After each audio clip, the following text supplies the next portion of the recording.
हाँ जी बच्चों, good afternoon everyone.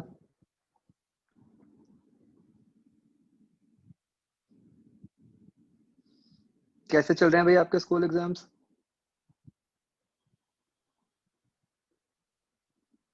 हर्ष, तुम्हारे भी हो रहे हैं एग्जाम्स?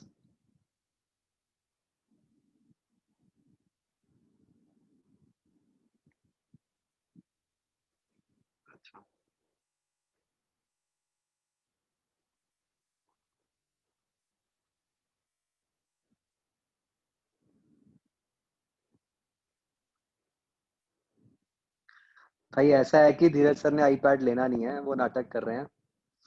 उन्हें बहुत बार मैं ढूंढ के दे चुका हूँ, वो खरीदते नहीं है। कभी कुछ कभी कुछ।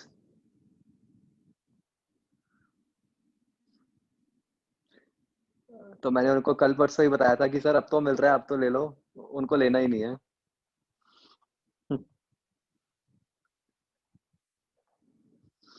धीरज सर को नहीं मिलेगा। अभी आप देखना, थोड़ी देर में कहेंगे कि अब तो 2021 वाला ही लेंगे, अब तो थोड़ा ही टाइम रह गया।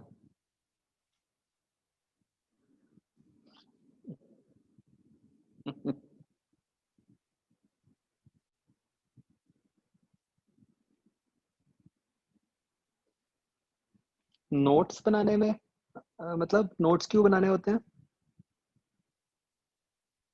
आदित्य? मैं समझा नहीं।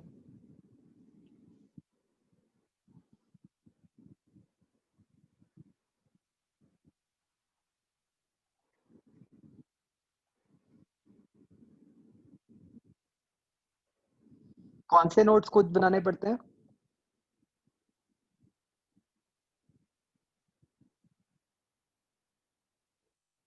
अच्छा।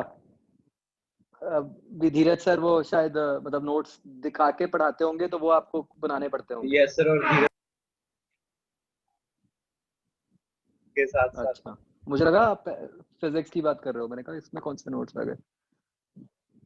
तो फिर करो हड़ताल सर के पास, बोलो कि भाई सर हम नहीं सर पढ़ेंगे एक ऐसे, बारी तो कहूंगा आज। तभी कुछ होगा। हाँ, ऐसे ही होता है काम।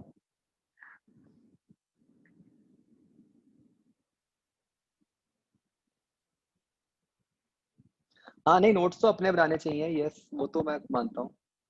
मतलब चाहे सर वो भेजते हैं नोट्स, मतलब स्टिल अपने बनाने चाहिए, और मैं तो इसीलिए भेजता ही नहीं। किसी और के नोट्स तो कभी समझ नहीं आते।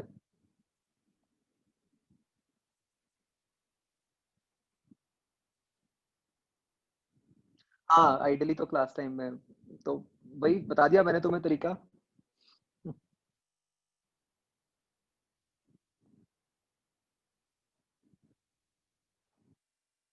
और साहिल का बर्थडे कब था? कल?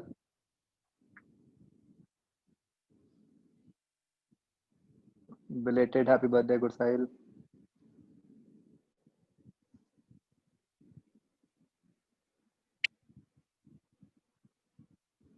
डिमांड आई है गुड साहिल की, गाना गाओ आप।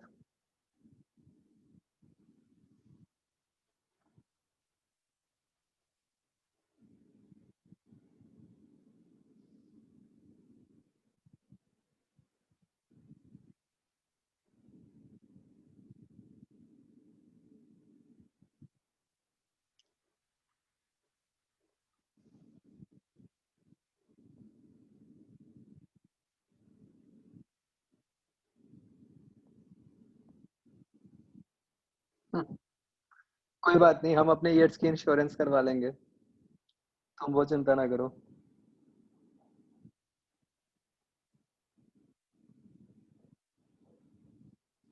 चलो बच्चों बताओ भाई, इसमें क्या डाउट्स हैं?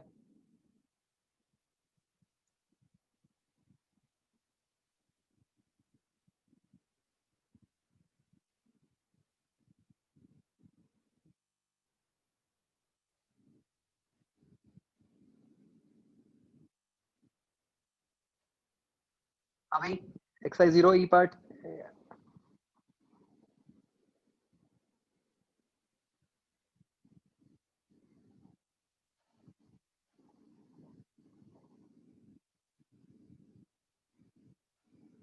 बैलेंस स्टार्ट 45 का क्या मतलब है बेसिकली कि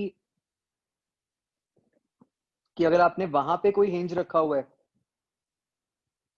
या कोई सपोर्ट दी हुई है, तो ये जो मीटर स्टिक है वो इक्विलिब्रियम में है।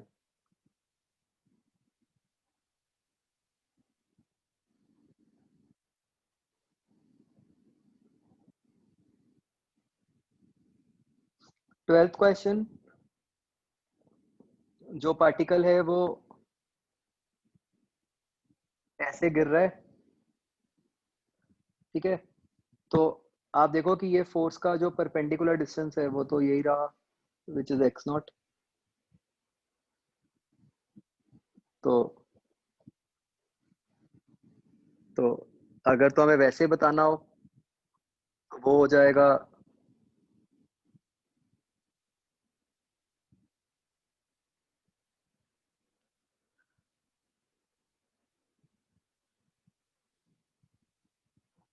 M g x naught clockwise direction में, ठीक है। और अगर आपको वेक्टर की फॉर्म में बताना है तो क्या हो जाएगा, m g x naught minus के का, क्योंकि क्लॉकवाइज घूम रहा है तो क्लॉकवाइज की डायरेक्शन कौन सी हुई, into the plane, right.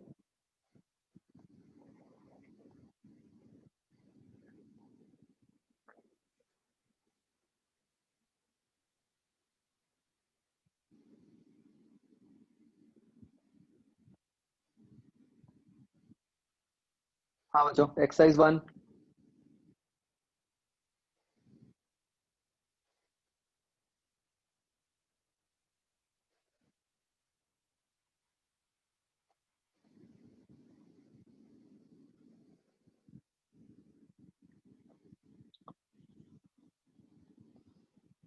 8th question में अगर आप देखो तो F1, F2 और F3 तीनों की टॉर्क जो है वो एंटी क्लॉकवाइज डायरेक्शन में है, और F4 की टॉर्क जो है वो क्लॉकवाइज में है, और सबका पॉइंट O से परपेंडिकुलर डिस्टेंस तो सेम ही है,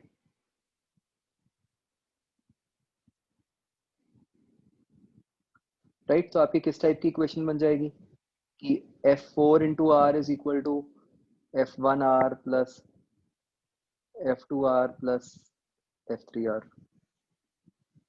तो इससे आपके पास आ गया F4 equal to F1 plus F2 plus F3 में।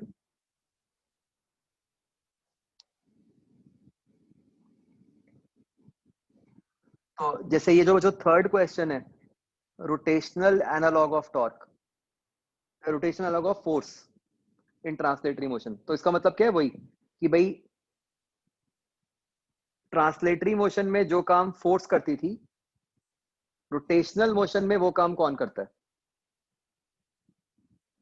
तो ट्रांसलेटरी मोशन में फोर्स एक्सेलरेशन प्रोवाइड करती थी, तो भाई रोटेशनल मोशन में एक्सेलरेशन कौन सी होती है, एंगुलर एक्सेलरेशन अल्फा। तो भाई रोटेशनल मोशन में अल्फा कौन प्रोवाइड करता है। हाँ बच्चों, आगे।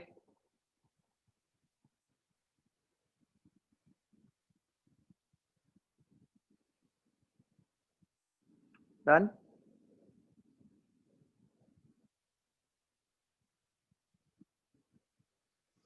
14th के आंसर में कुछ गड़बड़ है बच्चों।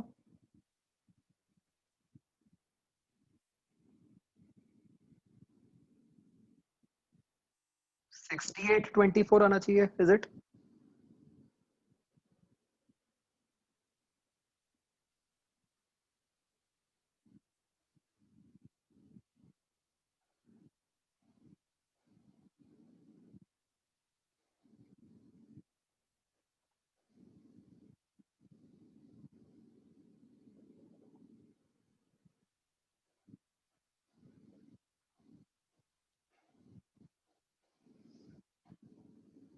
नहीं, लिखा तो है, मेंशन तो है कि वर्टिकल वॉल स्मूथ है, फ्लोर रफ है।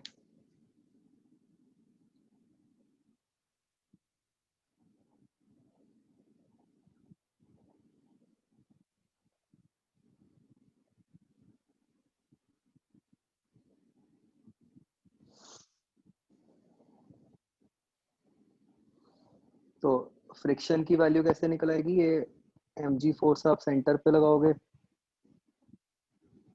तो ये आपका बनेगा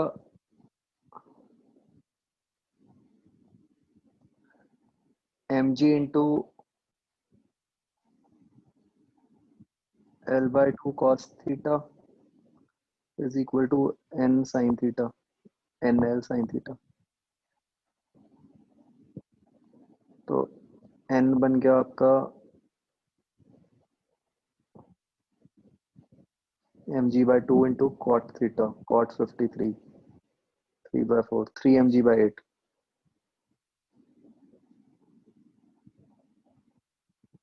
Three hundred by 8.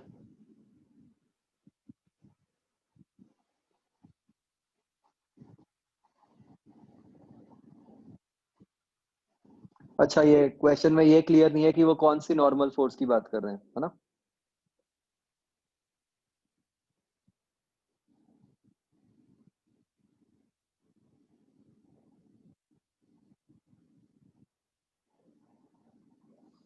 ये वॉल लिख लो यहाँ पे। तो पीछे ये मतलब 300/80 दिया हुआ है बच्चों, या गलत दिया हुआ है?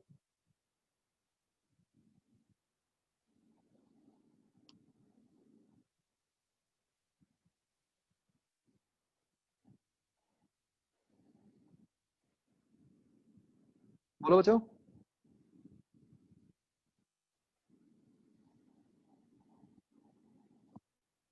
नहीं, आंसर एक ही आएगा ना। नॉर्मल बाय वॉल और फ्रिक्शन फोर्स तो इक्वल ही होंगे।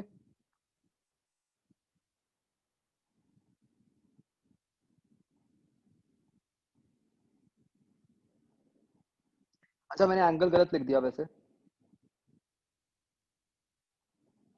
53 डिग्री वॉल के साथ दिया हुआ है। ये 37 आएगा ना। तो कॉट थीटा आपका 4/3 आ गया। तो 2 mg/3 दिया हुआ है पीछे।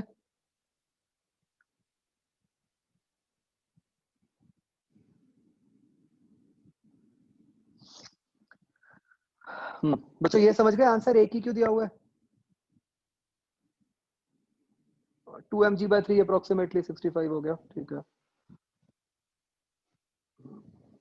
तो सही है, फिर तो कोई दिक्कत नहीं है ना, बस ये वॉल वाला क्लियर होना चाहिए था, राइट? 3a भी बोला था मैंने बच्चों।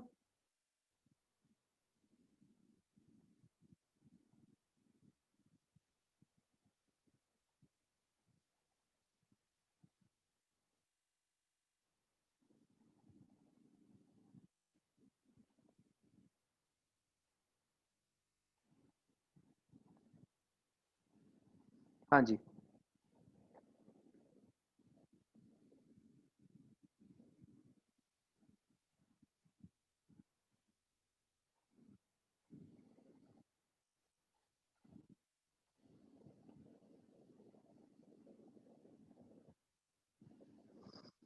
थर्ड अभी नहीं होगा बच्चों।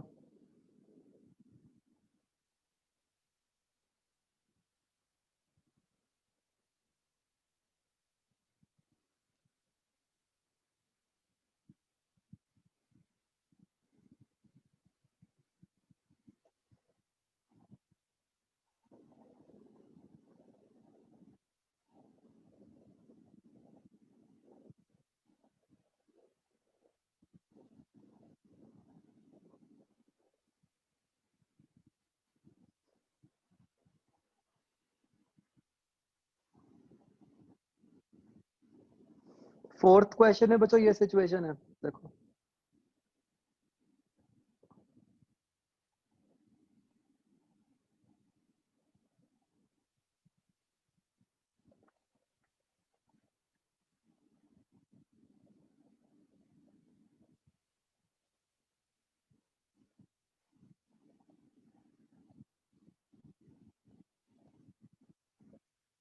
Like this.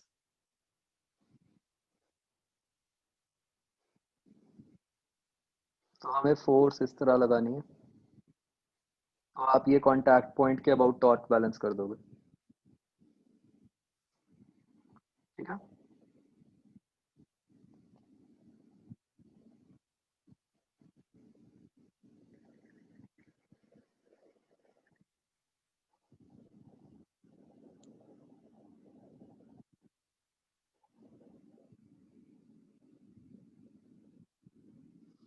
इसमें आइडियली मतलब फिगर होना चाहिए।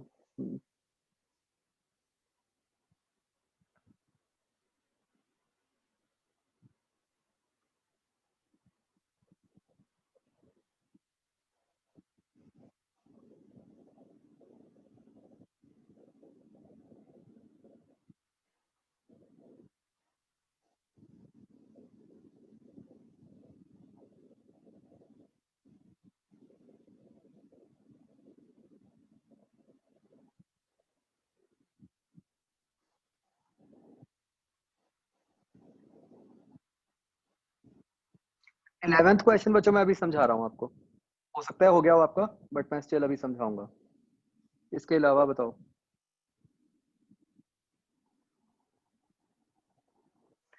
12th भी बिल्कुल वही सेम चीज है, मैं आपको समझाऊंगा। ठीक है,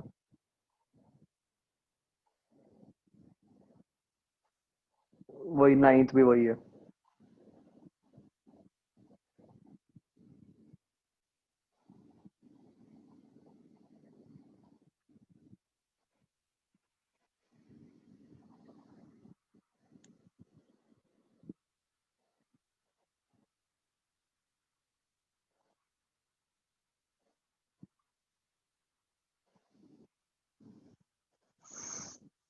13th क्वेश्चन बच्चों समझ आ रहा है?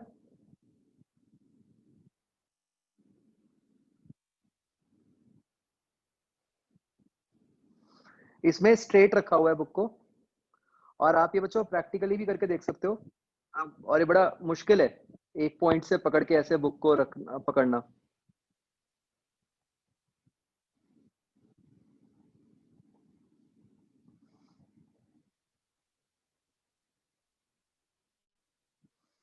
तो बस करना तो क्या है, बस आप टॉर्क बैलेंस कर दोगे।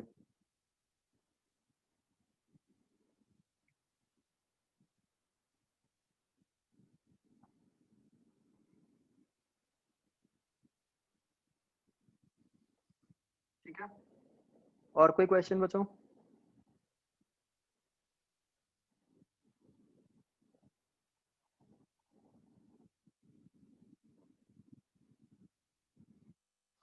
डन।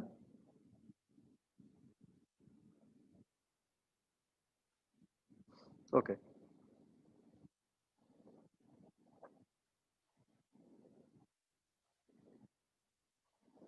वो एक पर्टिकुलर टाइप के क्वेश्चंस हैं, मैं वो समझा दूंगा आपको अभी।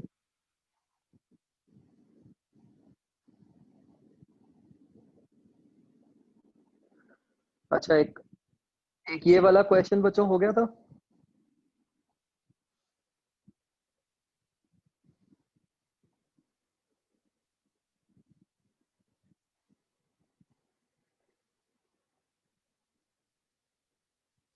क्या करना था इसमें, अगर आप बार का एफबीटी बनाओ,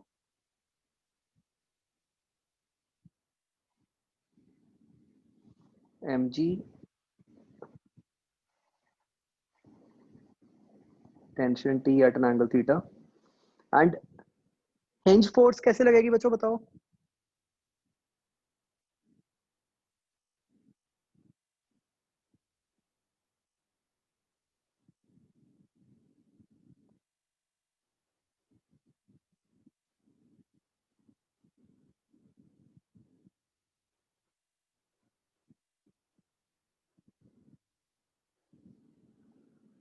हिंज फोर्स का वैसे इन जनरल मैंने आपको क्या बताया हुआ है, हिंज फोर्स तो मतलब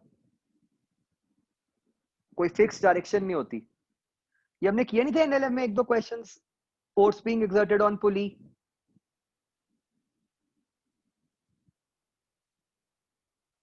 याद है?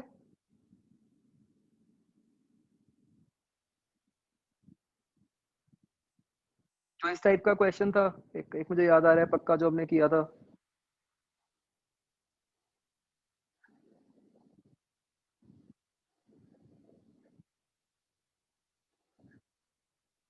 राइट, तो हिंज फोर्स की कोई फिक्स डायरेक्शन नहीं होती, हिंज किसी भी डायरेक्शन में फोर्स लगा सकता है, तो हम उसको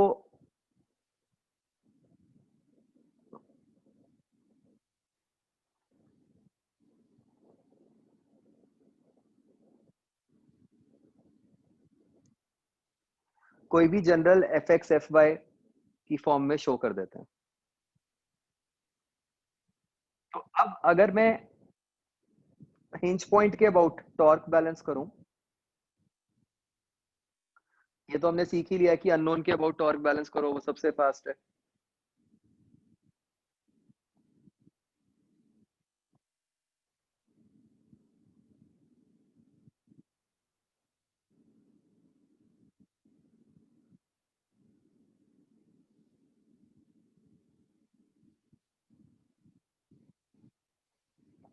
तो इससे क्या आ गया,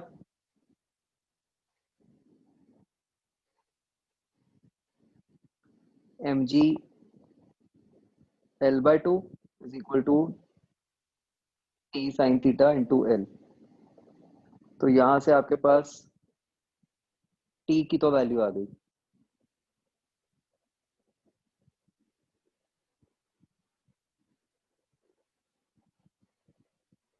m ji by two sine theta.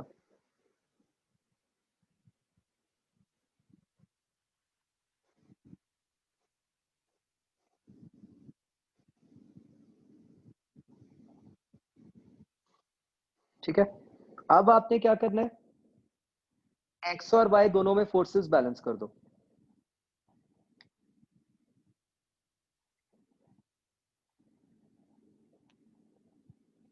तो अब summation F X equal to zero implies F X minus T cos theta equal to zero. तो एफ एक्स आ गया आपका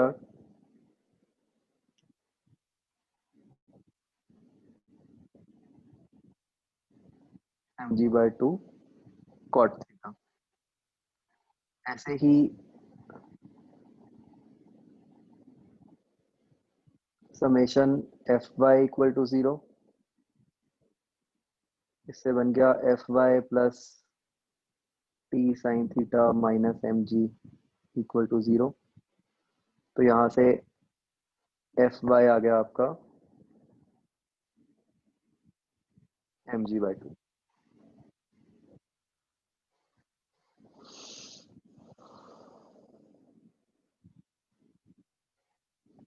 ठीक है, तो हिंज फोर्स बच्चों किसी भी डायरेक्शन में लग सकती है, उस पर कोई कंडीशन नहीं होती। उसका काम है बॉडी को रोक के रखना, उसके लिए जिधर को भी फोर्स लगानी पड़ेगी वो लगेगी। तो यहां से जो नेट हिंज फोर्स है वो आप देख सकते हो, अगर मैं F x square plus F y square करता हूं,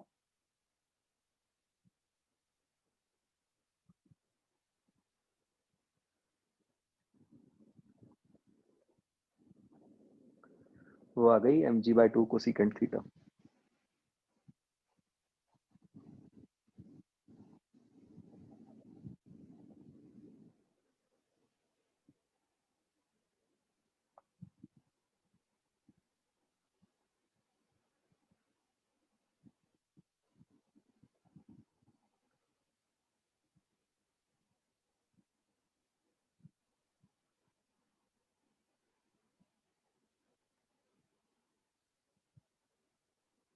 आप में से कुछ लोगों ने लिखा है आई डोंट नो, अगर मैंने बाई चांस इसको गलत बोल दिया हो, मुझे ख्याल नहीं है।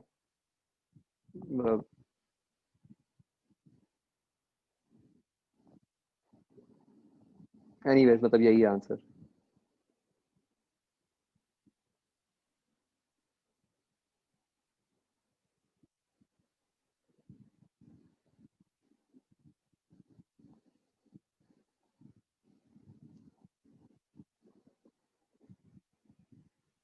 ठीक है बच्चों, मेथड समझ आ गया ये?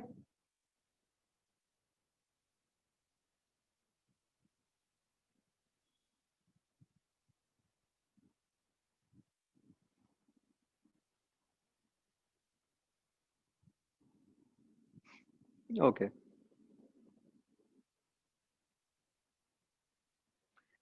ट्राई करना, क्या हम सिंगल स्टेप में ये एफ की वैल्यू निकाल सकते हैं किसी तरीके से? सोचना इसके बारे में।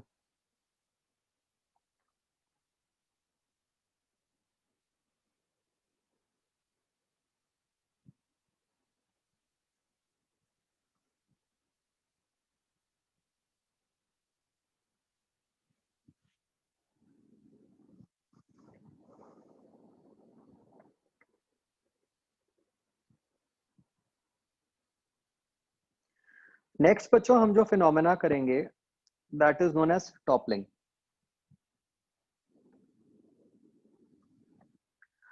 तो जो क्या होता है, लेट अस से हमने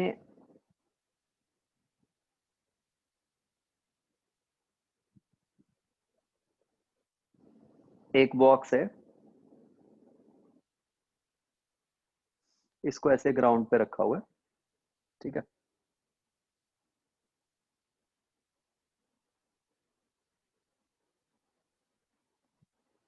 ठीक है, अब इस बॉक्स पे बच्चों असली में क्या हो रहा होगा अगर हम इसका एफबीडी बनाएं।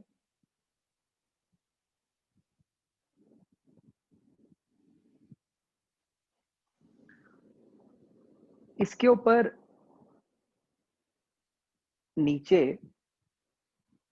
ऐसे एक हर पॉइंट पे एक नॉर्मल रिएक्शन लग रहा होगा, which is as good as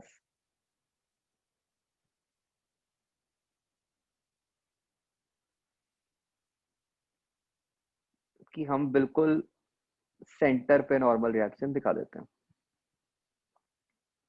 right.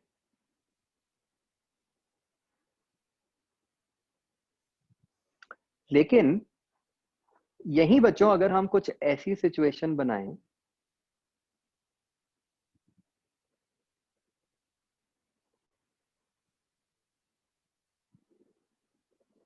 कि हम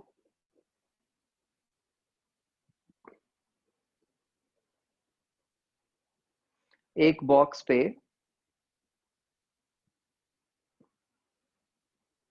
ऐसे एक फोर्स लगानी शुरू कर दें, ठीक है, एंड लेट अस से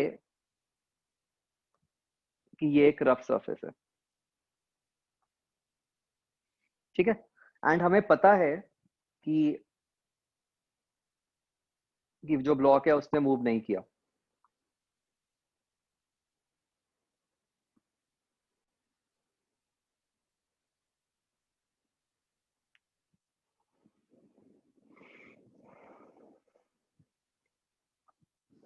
ठीक है, तो अब बच्चों अगर हम नॉर्मल अपना एफपीडी बनाएं, भाई उससे हमें ये तो पता ही है कि क्या हुआ होगा।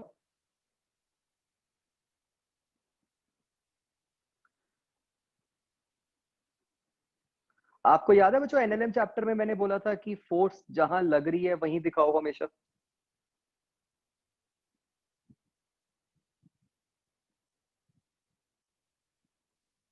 हाँ भाई याद है, उसका रीजन था ये वाला कंसेप्ट, मतलब टॉर्क वाला कंसेप्ट, राइट। क्योंकि अगर हम फोर्स जहां मर्जी दिखा देते तो इस टाइम तक हमारी आदत खराब हुई होती और फिर टॉर्क में हम उलझ जाते।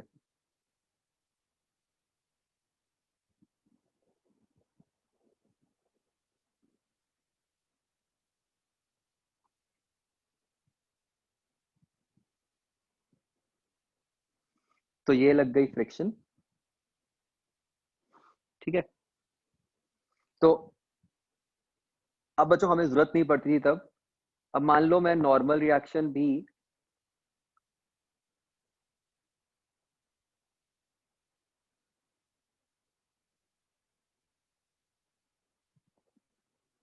ऐसे मिड पॉइंट पे दिखा दूं,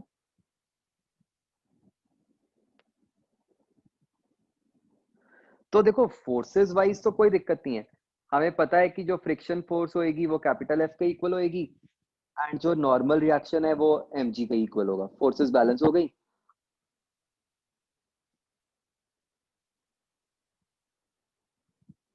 हाँ बच्चों एक मिनट जरा।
हाँ बच्चों, तो क्या इस केस में बच्चों ये एफबीडी हो सकता है?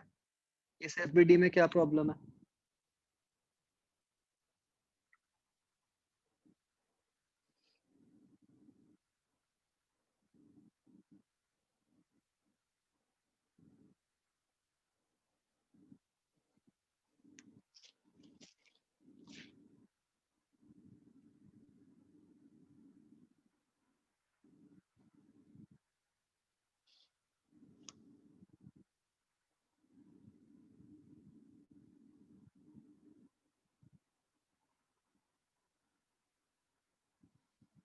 नहीं मतलब वो एन का मतलब मान लो मैं अगर रिजल्टेंट ही दिखा दूं सेंटर पे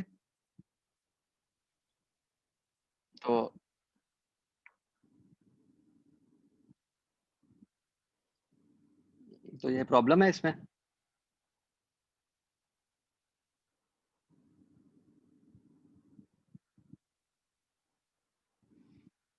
तो अगर आप देखो ध्यान से, अगर ये एफबीडी होता, इस केस में ऐसा आ रहा है बच्चों कि there is clockwise torque about centre.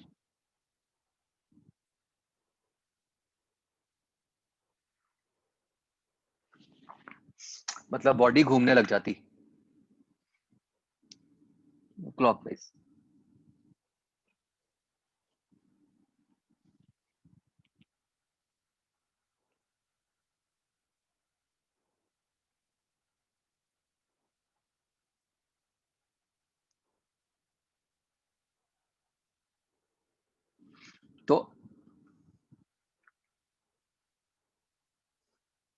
तो इसको घूमने से बॉडी कैसे रोकती है?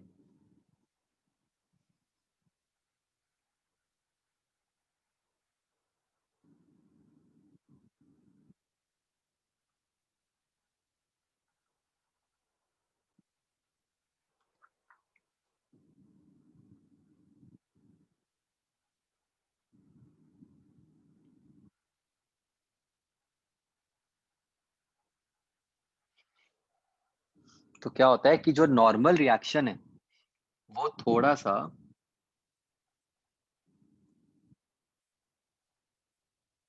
टुवर्ड्स राइट शिफ्ट हो जाता है compare to its original position.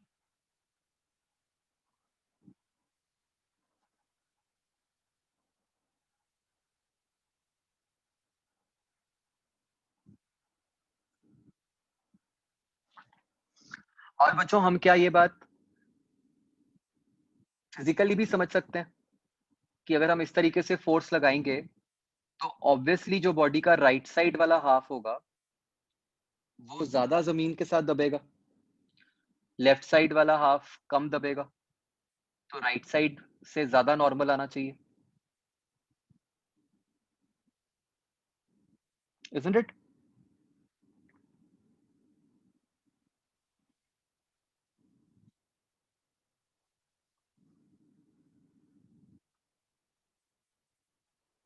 तो ये बात सबको समझ आ रही है कि ऐसे नॉर्मल रिएक्शन शिफ्ट कर जाएगा। क्यों शिफ्ट करना पड़ा उसको?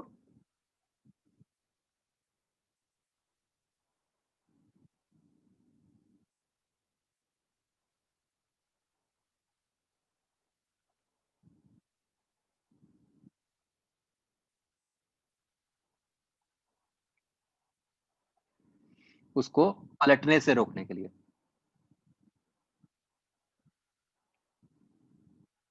ठीक है, उसका मैग्नीट्यूड वही रहा mg, वो चेंज नहीं कर सकता क्योंकि अदरवाइज तो वाई डायरेक्शन का फोर्सेस का इक्विलिब्रियम मिल जाएगा।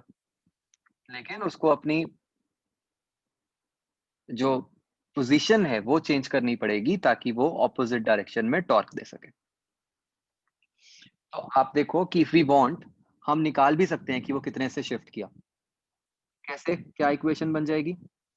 Late us consider this to be a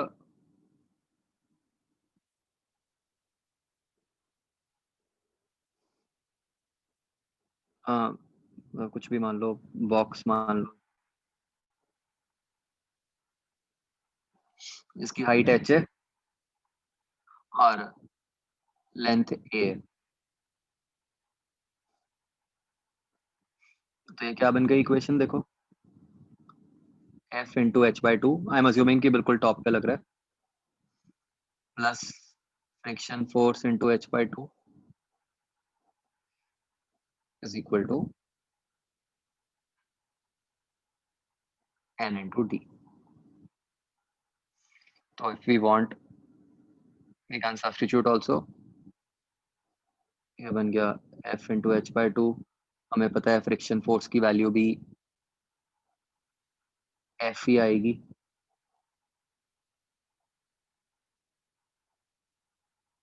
is equal to mg by D.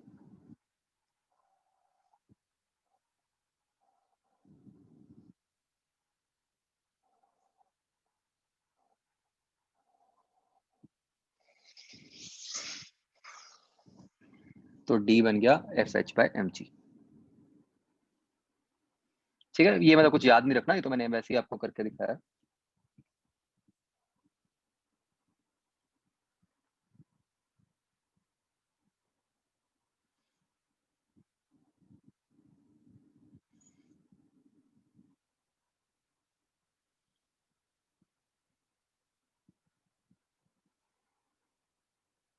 तो बच्चों अब इसमें लिमिटिंग केस क्या बन जाएगा?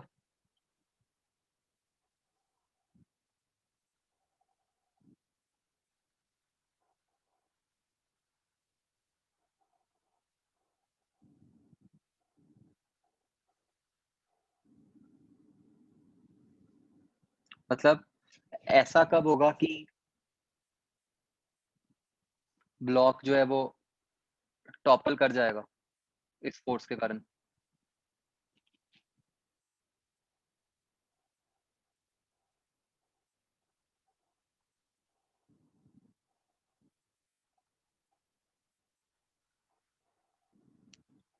बताओ बच्चों.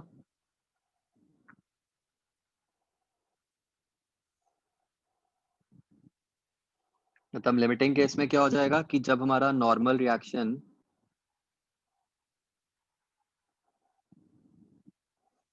बिल्कुल एक्सट्रीम एंड पे पहुंच जाएगा, भाई इसके बाहर तो जा नहीं सकता वो.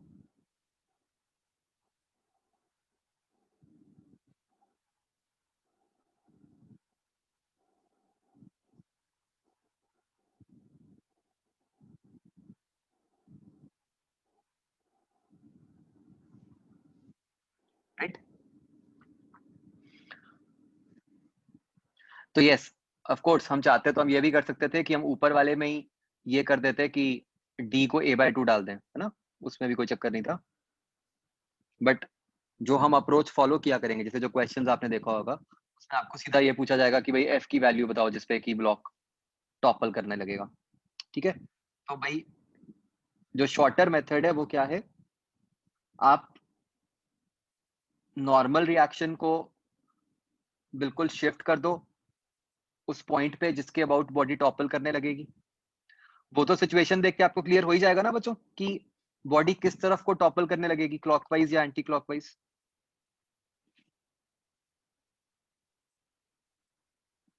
है ना. तो नॉर्मल रिएक्शन को उस तरफ शिफ्ट कर दो और बस उसी पॉइंट के अबाउट टॉर्क बैलेंस कर दो. तो आप देखो इसके अबाउट कितना फायदा है.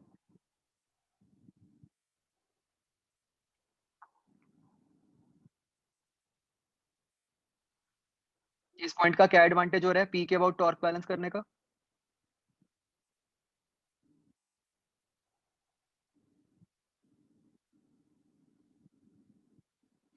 आपको ना नॉर्मल रिएक्शन की वैल्यू निकालनी पड़ी, ना आपको फ्रिक्शन की वैल्यू निकालनी पड़ी, है ना. उन दोनों की टॉर्क जीरो हो गई इस पॉइंट के अबाउट. तो आपने तो सीधा बस ये करना है कि एफ इंटू एच, देखो फोर्स की टॉर्क क्लॉकवाइज है, एम जी की टॉर्क एंटी क्लॉकवाइज है.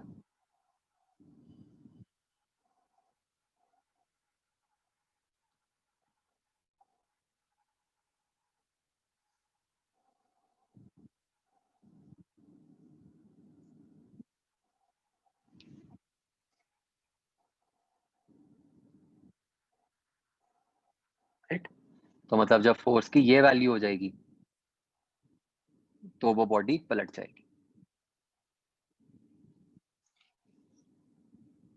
तो मतलब हमने बस ये कंडीशन लगानी है बच्चों टॉपलिंग की बार बार, कि जिस पॉइंट के अबाउट टॉपल करने लगा है नॉर्मल को उधर शिफ्ट कर दो और उसके अबाउट फ्रिक्शन फोर्स बैलेंस कर, सॉरी टॉर्क बैलेंस कर दो।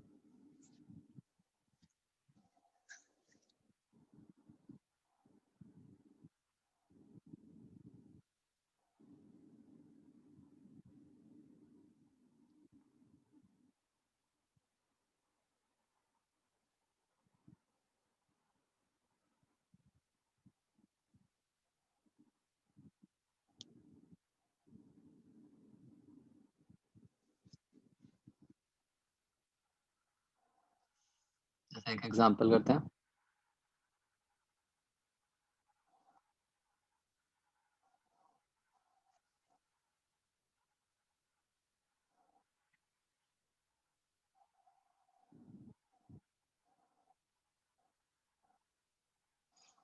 लेट्स से एक इंक्लाइन प्लेन है, angle theta,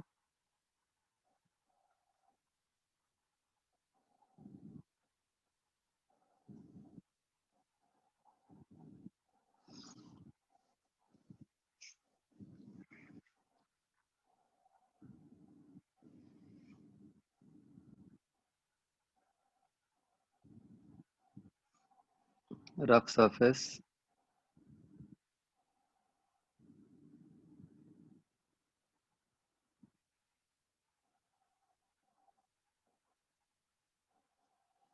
this length is L,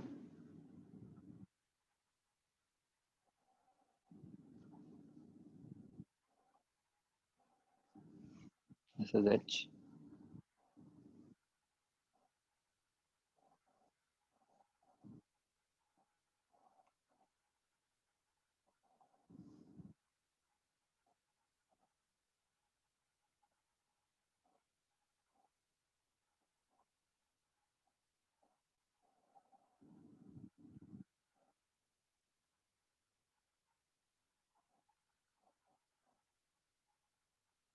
so find the condition that the body topple, it does not topple। चलो ठीक है, वो तो लिमिटिंग के निकालना है टॉपल्स।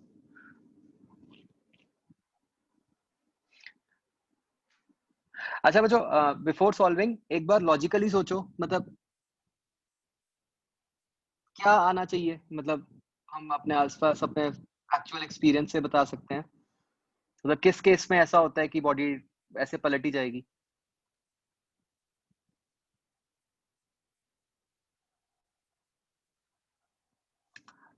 मतलब इतना आइडिया लग रहा है कि जितना हाइट ज्यादा होएगी उतना उसका टॉपल करने का चांस बढ़ जाएगा, है ना?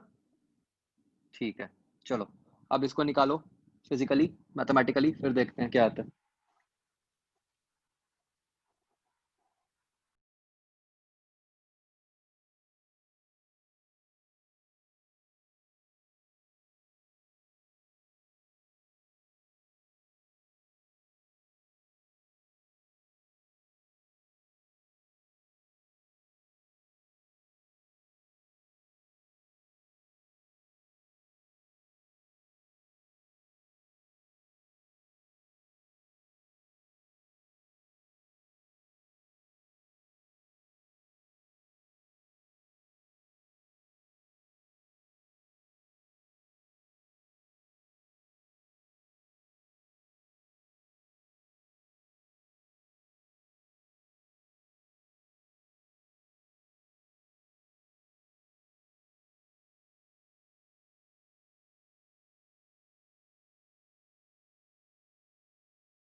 हाँ जी, क्या आ गया बच्चों?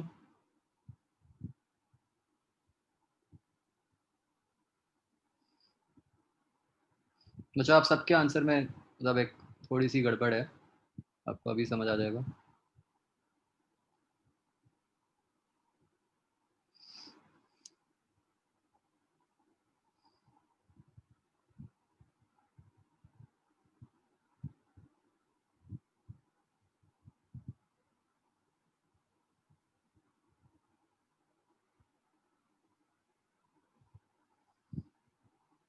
किस पॉइंट के अबाउट टॉपल करेगा ये?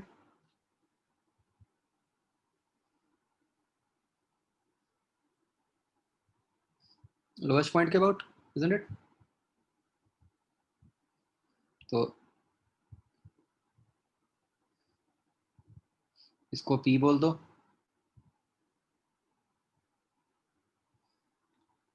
तो बस हमें क्या करेंगे, एम जी के कंपोनेंट्स ले लो,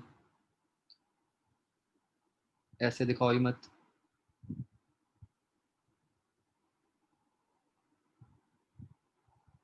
वो परपेंडिकुलर बन गए, वैसे ही आसान हो जाएगा।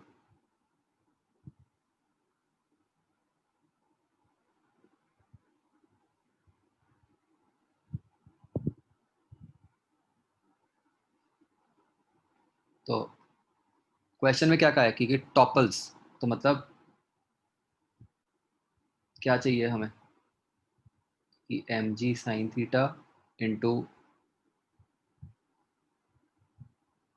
H by two should be greater than equal to m g cos theta into b by two, right? तो आपने सबने जो आंसर दिया था वो इक्वालिटी वाला दिया था।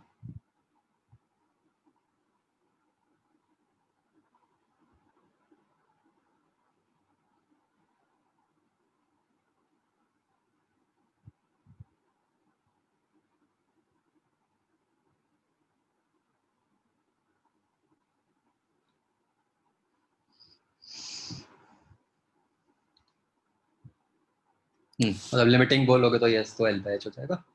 हाँ, तो ये कंडीशन आ जाएगी, राइट?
निकल आया था। आजकल तो यही पंगा खत्म होता।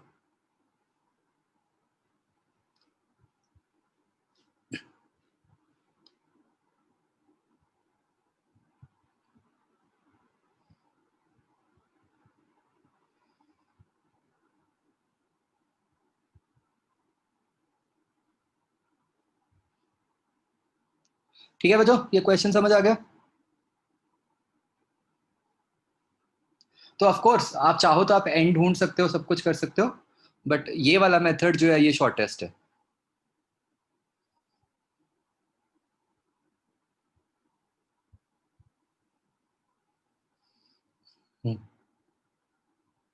करनूर ये बता तो दो, वो टेक्स्ट रिकॉग्निशन चलेगा कैसे?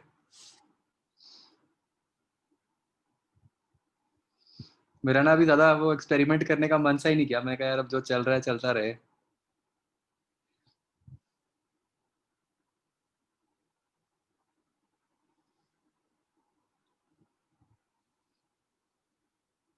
ओके,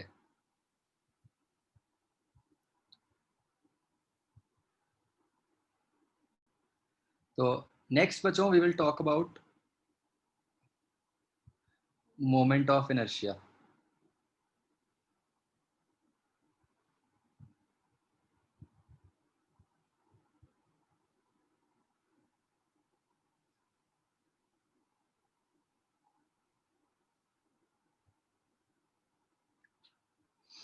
तो बच्चों आपको याद होगा कि ये टर्म हमने जो राइट हैंड साइड थी हमारी इक्वेशन की, उसमें हमने बोला था मोमेंट ऑफ इनर्शिया। ठीक है,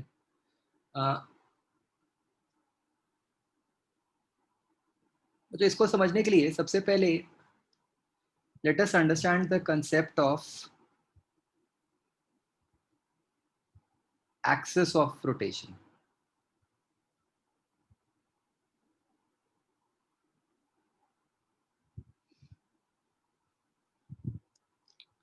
तो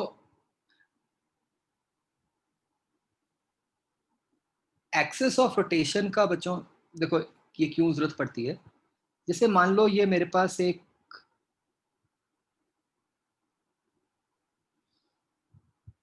कोई शीट है, ठीक है, this is a sheet of paper.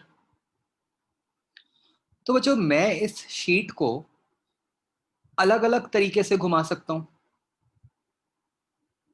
जैसे फॉर एग्जांपल एक तरीका हो सकता है कि मैं इस वाली लाइन के अबाउट इस शीट को पूरा ऊपर से नीचे घुमा दूं। समझ रहे हो, इस तरीके से।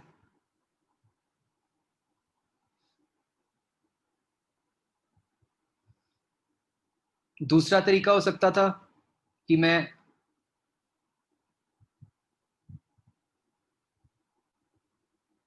ऐसे इस लाइन के अबाउट इसको लेफ्ट से राइट घुमा दूं। ठीक है, ऐसे मैं बच्चों कहीं पर भी ऐसी कोई भी इमेजिनरी लाइन बना सकता हूं जिसके अबाउट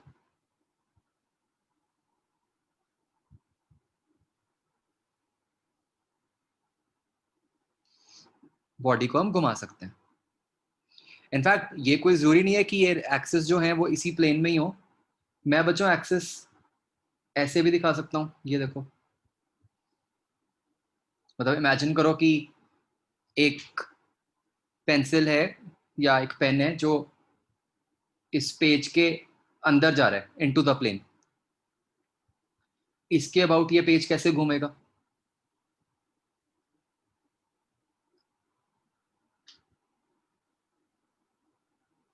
इस तरीके से।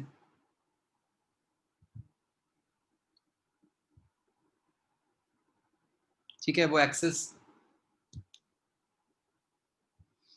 यहां भी हो सकती थी, वो एक्सिस यहां भी हो सकती थी, कहीं पर भी ले सकते हैं हम।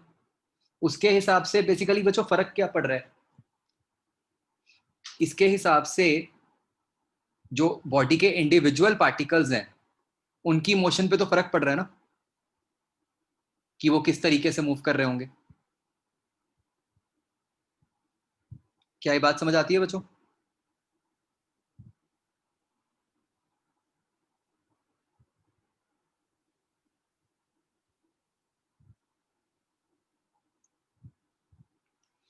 तो एक्सिस ऑफ रोटेशन का मतलब क्या हुआ?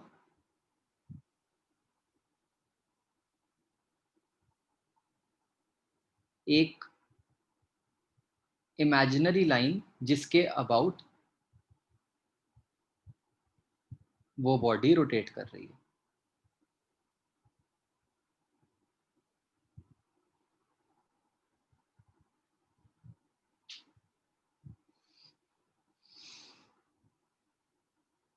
ठीक है,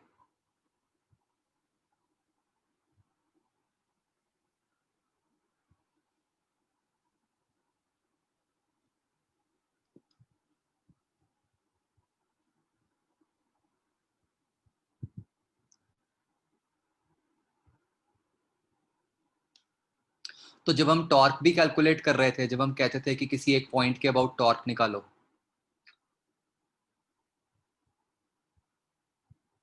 उसका मतलब भी यही था कि बेसिकली हम ये मान रहे हैं कि उस पॉइंट के अबाउट बॉडी को हम घुमाने की कोशिश कर रहे हैं, राइट?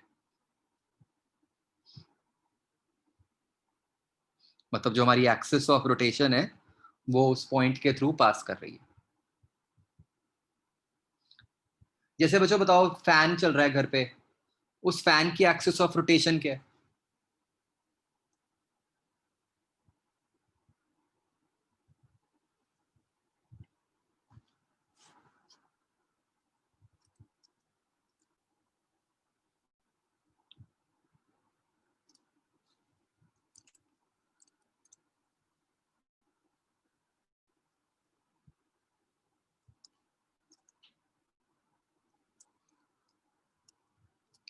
मतलब axis passing through the centre of the fan, right?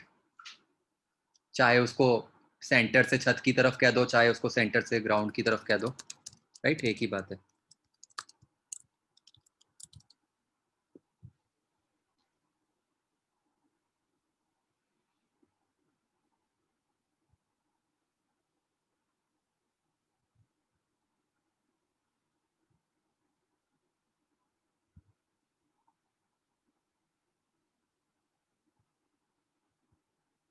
Okay, जो डोर होता है, घर का डोर, उसकी एक्सिस ऑफ रोटेशन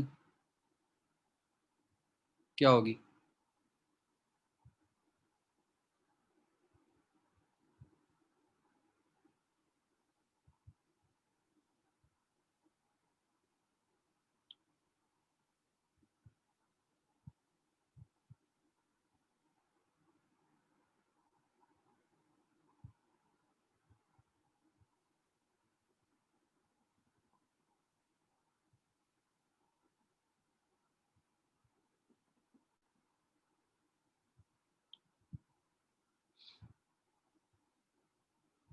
अब देखो ये फिर कुछ हुआ।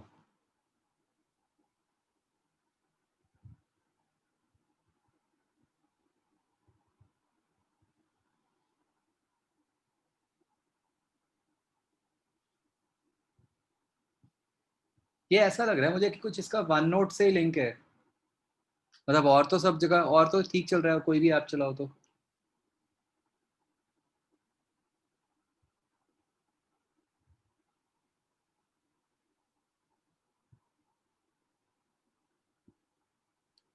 ऐसे ये वाले मेथड से अभी तक तो ठीक चल रहा था।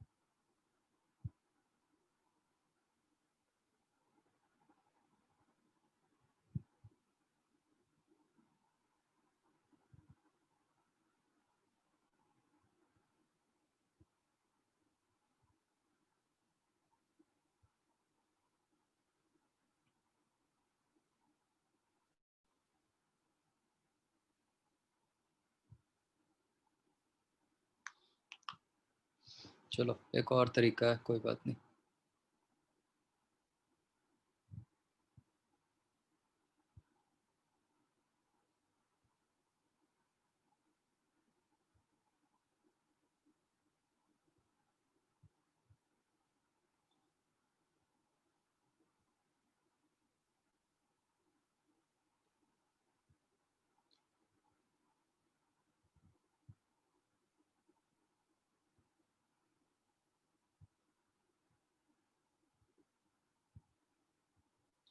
हाँ जी, तो डोर के लिए क्या हो गई एक्सिस ऑफ रोटेशन? बेसिकली वो लाइन जहां से वो डोर कनेक्टेड है दीवार के साथ, जहाँ पे हमने हिंजेस लगाए होते हैं, वो वाली वर्टिकल लाइन, राइट?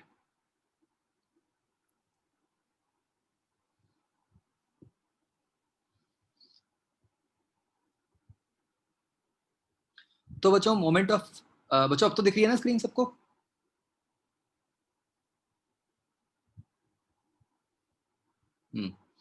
तो जो मोमेंट ऑफ इनर्शिया क्या होता है कि जैसे ऐसे मान लो कोई भी रैंडमली शेप बॉडी है,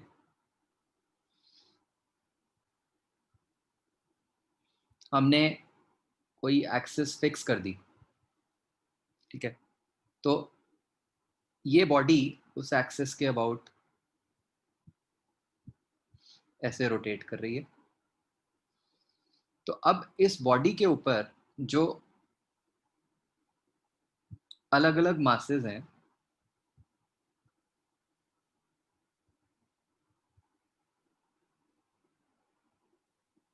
वो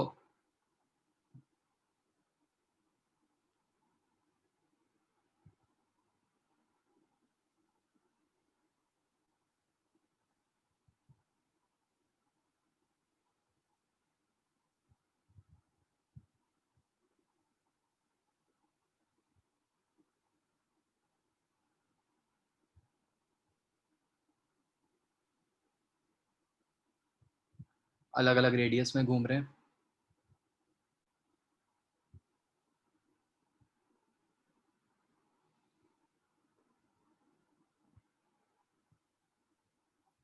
ठीक है ना? तो मोमेंट ऑफ इनर्शिया जो क्वांटिटी है, that is summation of mi ri square. तो हर पार्टिकल का मास इनटू वो जिस सर्कल में घूम रहा है, जिस रेडियस में घूम रहा है, उसका स्क्वायर। तो हम बच्चों ये बात समझ सकते हैं कि obviously this quantity will depend upon the axis of rotation.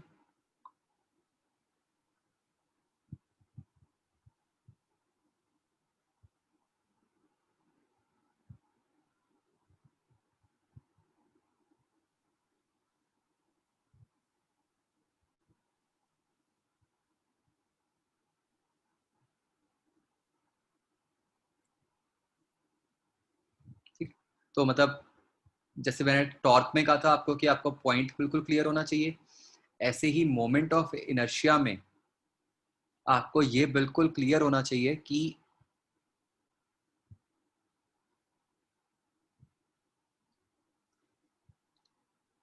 जो आपकी बॉडी है उसकी एक्सिस ऑफ रोटेशन क्या है।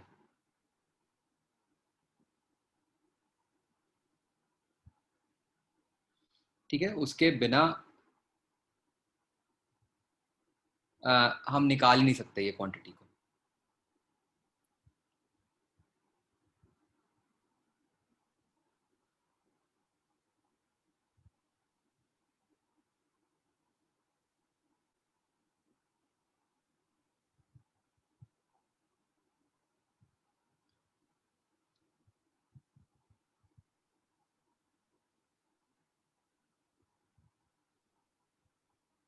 बच्चों इसका फिजिकली क्या मीनिंग हुआ?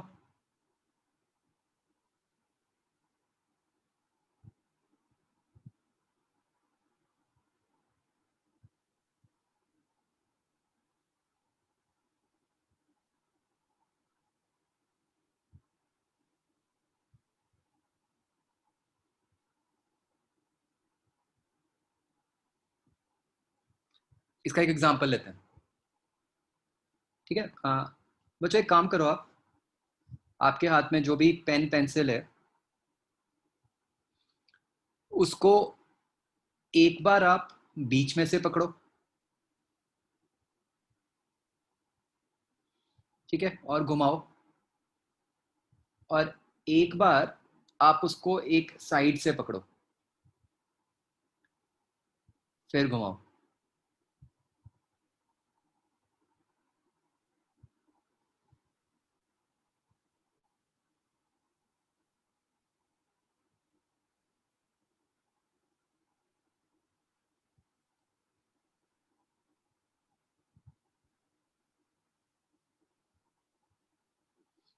ठीक है,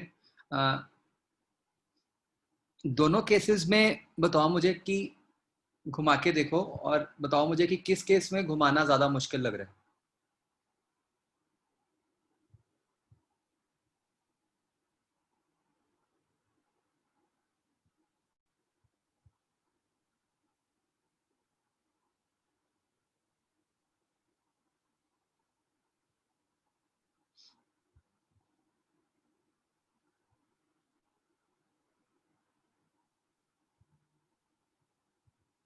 हॉरिजॉन्टली घुमाना है।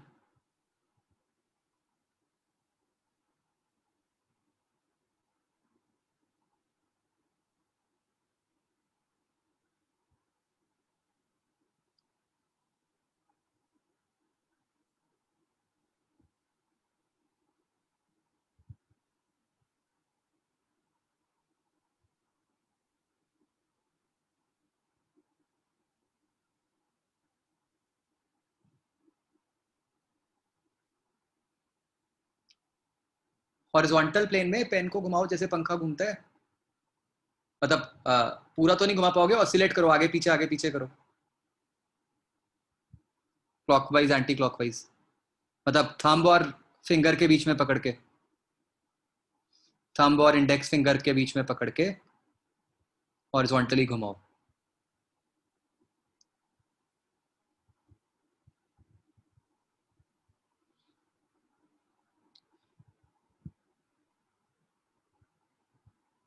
आया समझ? तो आपने देखा कि साइड से घुमाना ज्यादा मुश्किल है। मैथमेटिकली देखो, जब तो बीच में से हमने पकड़ा हुआ है तो सारे पार्टिकल्स का रेडियस 0 से L/2 तक वेरी करेगा।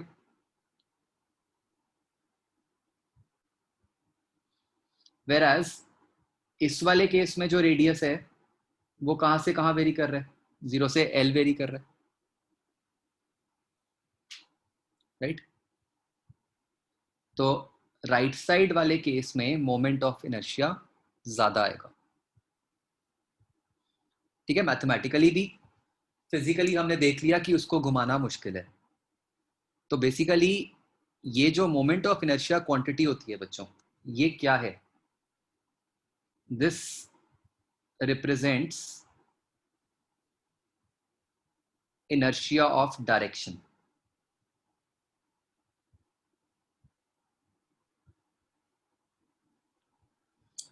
याद है हमने बात की थी, इनर्शिया इज ऑफ 3 टाइप्स,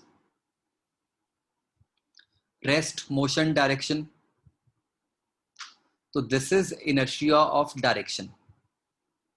ये बताता है कि, मतलब ये हमें न्यूमेरिकली बताता है कि एक बॉडी चेंज इन डायरेक्शन को कितना रेजिस्ट कर रही है।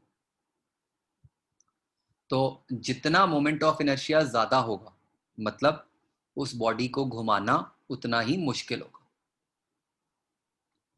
तो जैसे हम कहते थे कि जितना बॉडी का मास ज्यादा है उतना उसको मूव करवाना मुश्किल है, जितना बॉडी का मोमेंटम ज्यादा है उतना उसको रोकना मुश्किल है, राइट? सिमिलरली जितना उसका मोमेंट ऑफ इनर्शिया ज्यादा है उतना उसको घुमाना मुश्किल है।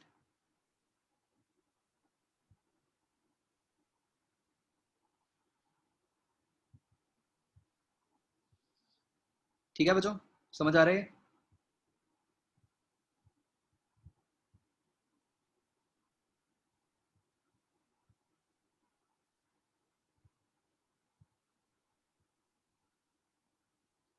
चलो ठीक है बच्चों, दैट्स इट। अभी फिलहाल इसके क्वेश्चंस नहीं होंगे मोमेंट ऑफ इनर्शिया के, वो नेक्स्ट टाइम करेंगे। फिर अभी इसी को अच्छे से रिवाइज कर लेना।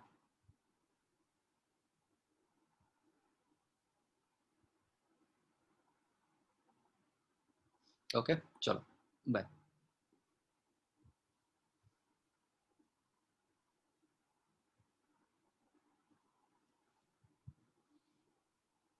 वो सिर्फ टेक्स्ट फील्ड में ही काम करेगा करण? इनके एप्पल के खुद के नोट्स में भी नहीं काम करेगा वो जो स्क्रिबल है? यस सर नोट्स में तो करना चाहिए, पर बाकी कोई यूआरएल वगैरह में वहां पर भी करेगा शायद। हाँ वहां तो करता है, यूआरएल में तो मैंने देखा था, मुझे और कहीं नहीं। नोट में भी करता है। नोट्स में वो एक टेक्स्ट सिंबल होता है एक पेंसिल के ऊपर, उसे दबा के ऑन। नोट्स में करेगा? वैसे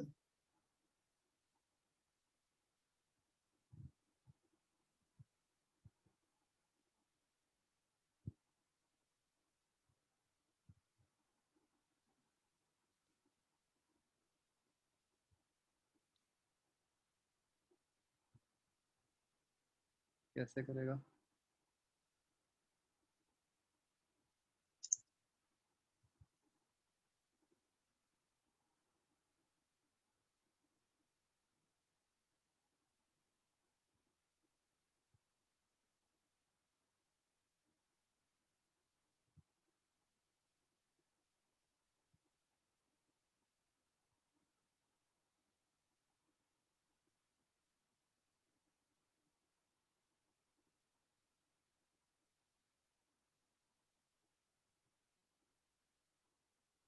क्या कह रहे हो Karan? Pencil with an A on it?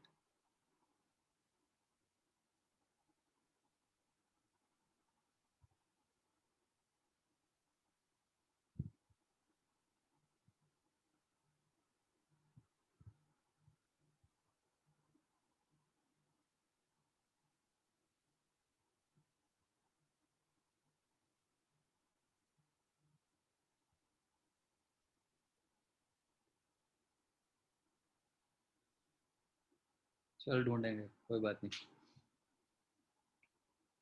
ठीक है बच्चों, ओके बाय।